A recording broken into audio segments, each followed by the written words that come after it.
आज मैं आपको चेहरे पर जो छाइयाँ पड़ती हैं, बच्चे की पैदाइश के बाद आमतौर पर औरतों के चेहरों पर छाइयाँ पड़ जाती हैं, बच्चियों को भी ये प्रॉब्लम है छाइयों की। उसके मुतालिक मैं आपको आज बताने लगी हूँ कि छाइयाँ किस तरह दूर की जा सकती हैं।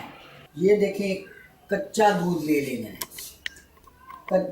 कच्चा दूध लेकर उसमें थोड़ी सी कॉटन भिगो लेनी है। भिगो के इस तरह अच्छी तरह बार बार भिगोनी है। भिगो के आप इसको चेहरे पे इस तरह लगाते रहना है। तकरीबन ये आधा घंटा करता रहना चेहरे पे, साफ जगह पे भी और जहाँ छाइयाँ पड़ी वहाँ आपने लगाता रहना है।